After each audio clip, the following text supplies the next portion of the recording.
The Witch in the Wood by T.H. White, Chapter 17. The great day for the ice tournament arrived without a thaw, and the villagers set off at early morning to climb the long cliff steps toward the dew pond in the wood. They moved sadly in a slow procession because they knew from bitter experience what the entertainments of Queen Morgoth were apt to be like. The elder ones comforted themselves as best they could, saying, "Well, it doesn't be a regatta this time, thank God," or, "Happily, it can't be like the puppet show we had last year, hoots praised by Holy Peter," or, "Ah, she must have had her fling, wahe the creature, Mary turns in her righteousness." They had been up most of the previous night, building the grandstand by torchlight, and now they patiently plodded up the cliff once more, carrying their skates. Several of the grown-ups had proper wooden skates, but the children and the poorer ones had the shin bones of animals, which they proposed to tie under their feet with sinews greased in deer's fat. They all climbed the cliff at an early hour, because it was not known for certain when the queen intended to begin, and when they got to Abraham's bosom, they stood about in disconsolate groups, blowing on their fingers to keep them warm, flapping their arms, stamping their feet, and listening to Pudsey, who exhorted them to cheer loudly when the queen arrived. The queen's litter set out from the castle in the afternoon, accompanied by Sir Grummore. King Pellinore and Sir Palomides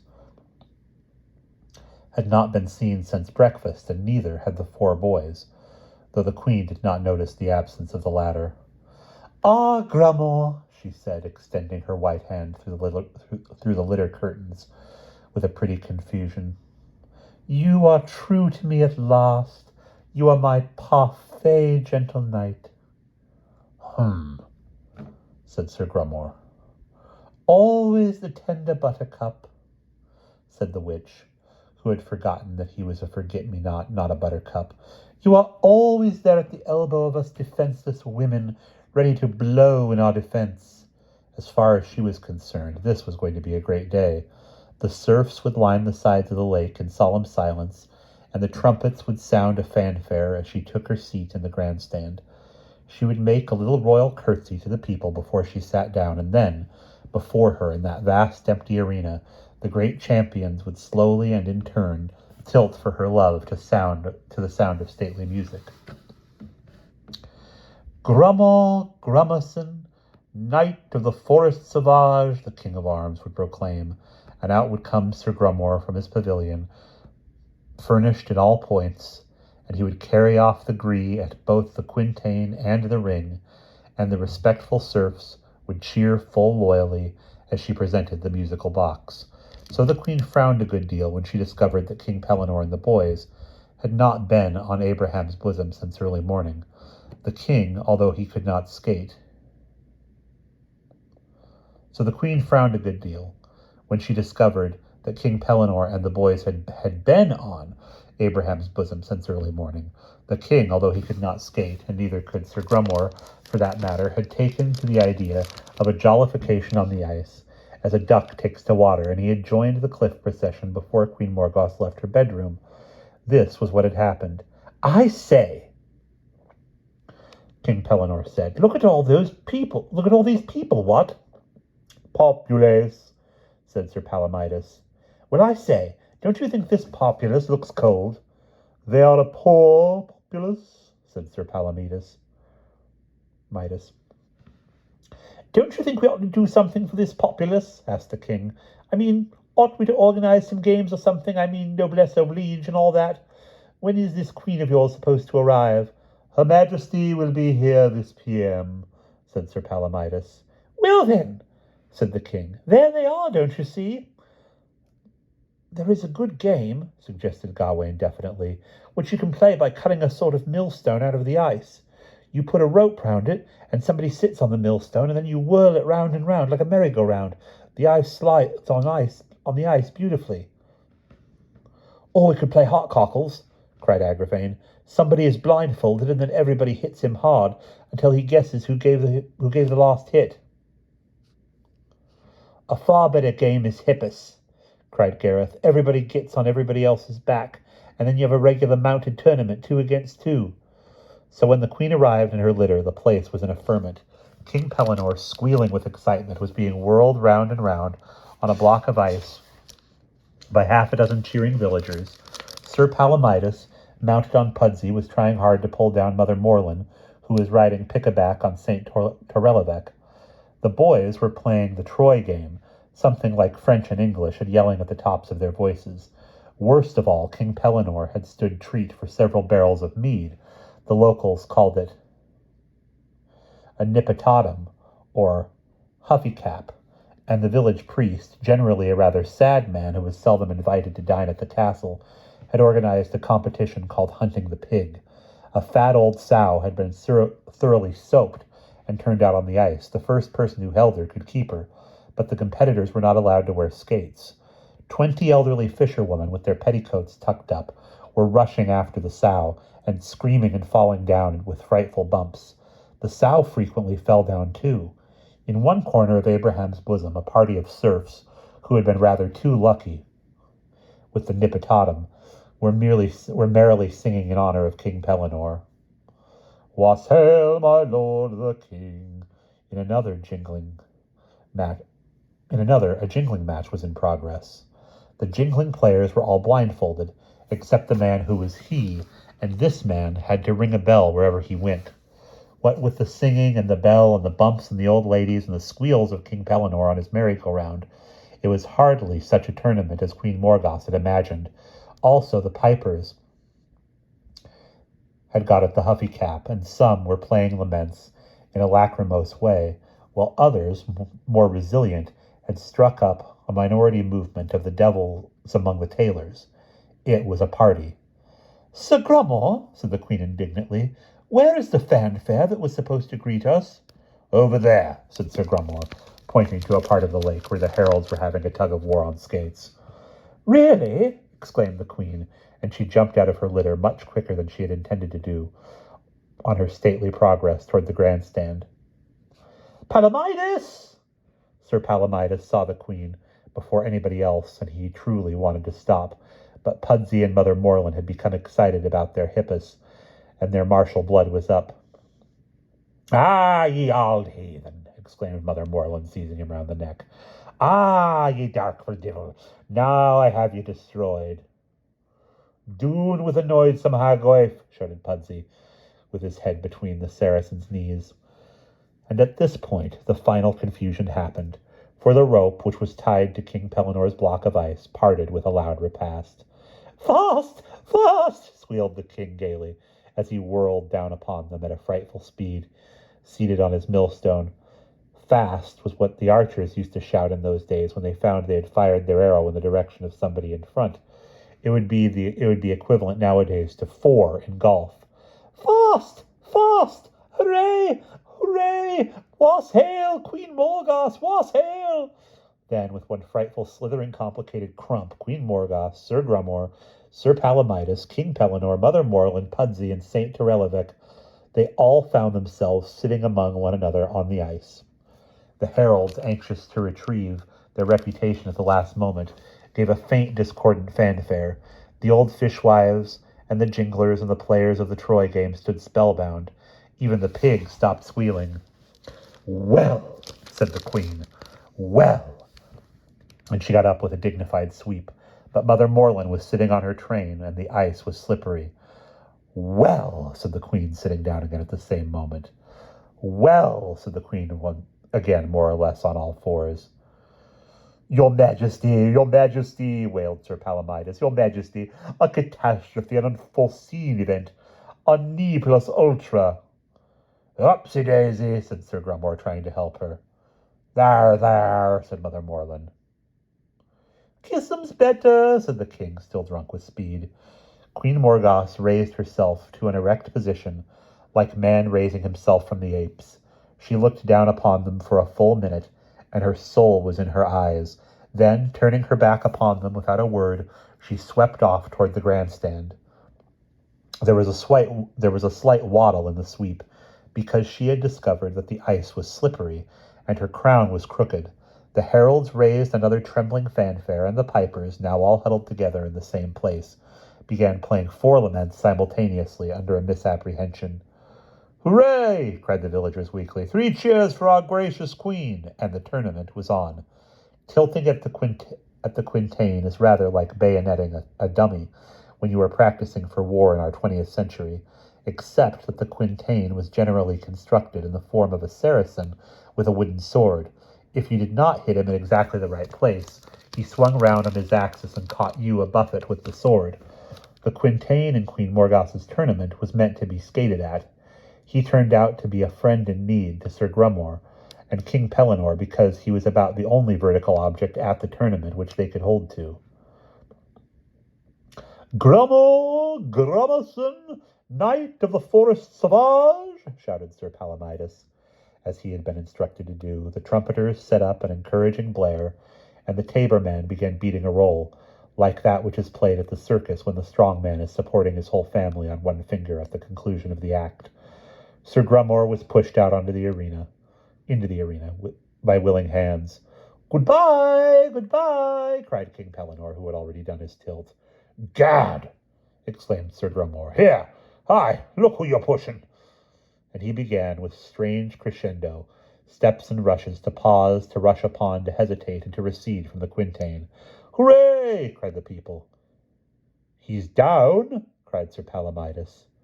No, he ain't! Cried the king, as Sir Grummore recovered himself by whirling one arm anti-clockwise and holding his spear out in front of him with the other. Jesu Mary! Exclaimed Mother Morland. Come on, Grummore, that's the stuff. You give him a good biff, and you'll win the musical box. King Pellinore had clean missed the quintain on all 3 of his attempts, but he was not at all envious. He wished Sir Grummore every success. Gad! They could hear Sir Grummore murmuring. Gad! Gad! Oh, my! Oh, double, of course. Look out! Oh, my! Oh, gad! His legs began going much quicker than he was going himself, as if he were a man on a turntable returning to keep in the same place, and then there was a terrific crash. The ice took up a note of complaint and conveyed it to the furthest marges of Abraham's bosom. The populace rushed forward to set Sir Grummore on his feet. Mercy on him, said Pudsey. Don't leave me, cried Sir Grummore, but the kindly assistants retreated when they had set him upright. Hooray, they cried. You'll get there. Go it, Sir Grummore. Hold up, Sir Grummore. Mon. A boo, a boo, a boo. Sir Grummore looked wildly about him amid the cheers, and this time his legs began running away from him backwards instead of forwards, as they had run away the time before. Lean forward, squeaked King Pellinore. God be good to him, said Mother Morland reverently. The tabor men accelerated the roll of their drums, and the pipers struck up a farewell. Sir Grummore trusted his soul to his maker and leaned forward according to instructions. He immediately fell flat on his face. Hooray! Hooray! Cried the populace. 3rd time lucky, good old Sir Grummore. Up and gie him a blaw. This isn't half a tournament and no mistake. They set him on his feet once more. Sir Grummore stood quite still and looked about him with forgiving dignity. So might King Charles the Martyr have looked upon his executioners. The look which he directed upon King Pellinore was particularly piercing. Then, before anybody could make out what he was going to do, he made a headlong dive for the quintain. His skates flashed like a butcher sharpening knives. He threw his spear far from him with a last despairing gesture. He reached the quintain when hope seemed dead, threw his arms about it, and both crashed together to the ice. This ended, tilting at the quintain. The witch sat in her grandstand without bearing malice. King Pellinore's frozen millstone had knocked one of the 4 supporting stilts from under it, so that it hung at a precarious slant, and her queenly crown was crooked, and she had torn her train. But Her Majesty lived in a supernatural world of imagination, which was largely impervious to the slings and arrows of reality. Sir Grummore was tilting before her just as she had arranged, and any little peculiarities were easily dissolved in the powerful solvent of her mind. What did it matter if the grand slam were skew whiff, or if Sir Grummore fell down rather a lot? The main idea was that he should tilt before her, and here he was doing it. She knew little or nothing about tilting. It was just one of these things which men did, and she cared less. The point was that she was Queen Morgause, the talented, gracious leader of the lovely Cornwall sisters, and here she was at the center of her universe, just as she ought to be. The universe might be a bit queer, and now she came to think of it, the floor did slope at an alarming angle, but all these small impediments could be easily neglected. She neglected them, so everybody else would. "Let the caber be tossed," proclaimed the queen, with royal yet womanly condescension. The serfs surprised her slightly by the heartiness of their cheers. "Oh, I say," said King Pellinore, "I can't lift this thing. Am I supposed to throw it somewhere or something? What?" "You throw it," said Sir Grummore maliciously. "It'll do you good." "But I say, really, I can't lift it at all." "Just lift it up," said Sir Grummore, "and toss it away. You'll enjoy it, like you did my Tilton." "Oh, Grummore, really, do you think you might not say things like that? After all, I couldn't help laughing when you tumbled down." "Well, you tumble that caber, then," said Sir Grummore sourly, "and maybe I shan't be able to help laughing while you're doing it." "A boo, King Pellinore!" cried the populace. "Was hail! Was hail!" And the reluctant monarch advanced once more into the middle of the circle where the caber lay. After a bit he came back. "Look here, Grummore," said the king earnestly. "It's all very well and all that, but I can't lift it at all. You'll have to help me, old boy, or that caber won't be tossed a bit." "My dear fellow," said Sir Grummore, "don't you realize that this is a competition? How can two people toss the caber together when it's meant to be a competition?" "I see that," said the king. "I see that. What, perfectly. Suppose you go and have a toss." "But it's your turn to start." "Well, let's get Palomides," Sir Palomides said. "Thus doing is utterly impossible. Ipso facto, yours truly is king-at-arms and must blow bugles. Beg pardon." "But look here, Palomides." But look here, Palomides. Pellinore says he can't even lift it up. You might give us a hand, really." "I don't know what Queen will say," said Sir Palomides, glancing over his shoulder nervously. "Never mind the Queen," said Sir Grummore. "She don't notice." So they advanced upon the caber together.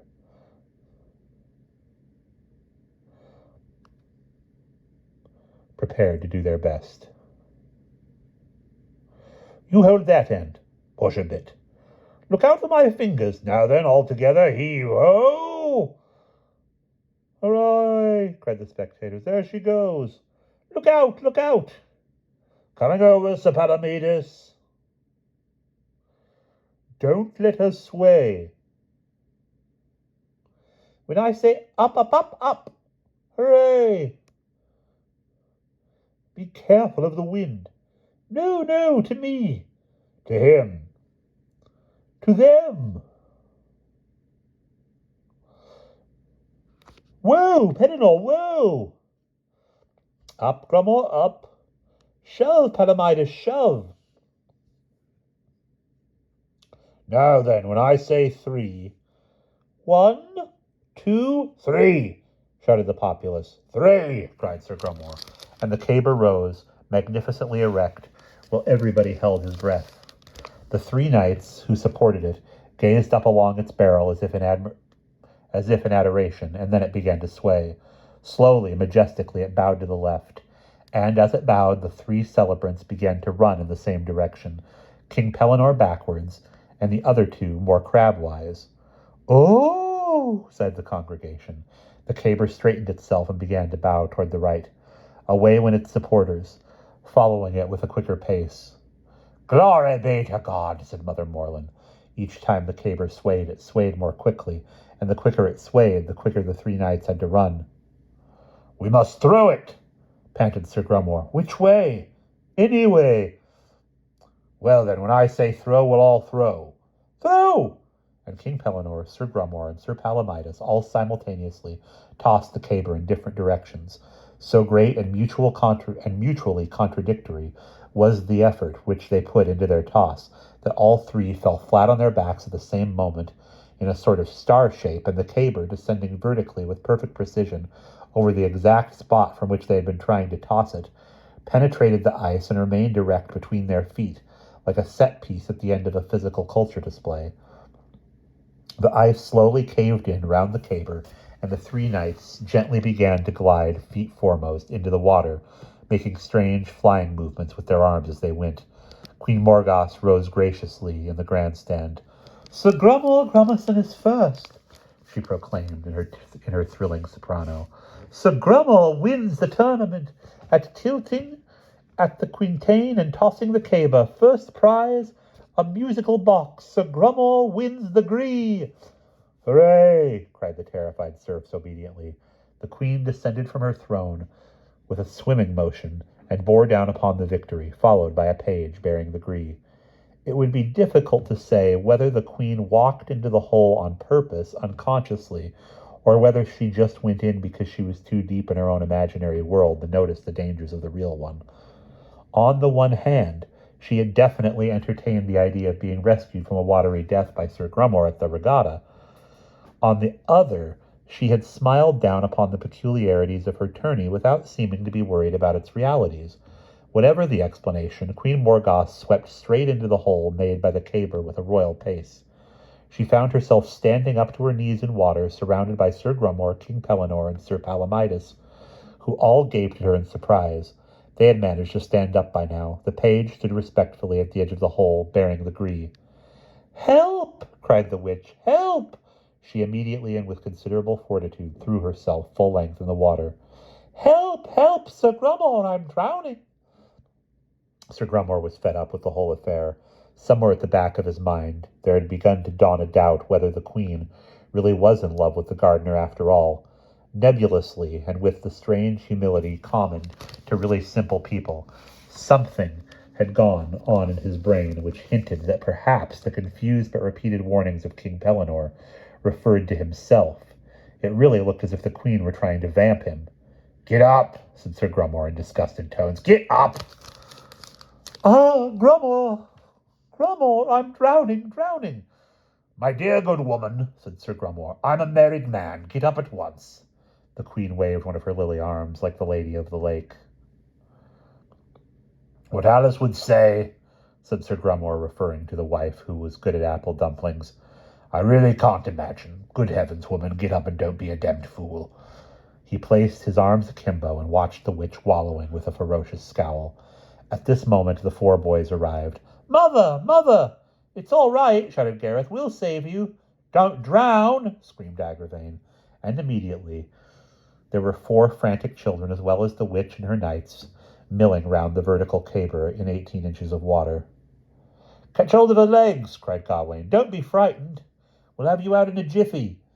Darling mother, heave-ho!" And the protesting queen was dragged out of her hole by four devoted little bodies in high hysterics. "Leave me alone!" she screamed. "Go away! Oh, you horrid, beastly little beasts! Go away! Go away! Go away!" That evening, Queen Morgause beat all four of her sons with the leg of a stool. She stripped them naked and hit them indiscriminately, almost frothing at the mouth. "You've ruined your clothes," she hissed. "How dare you? How dare you jump into the water? Oh, you beasts, I'll teach you. 'Tis sharper than a serpent's tooth to have a thankless child."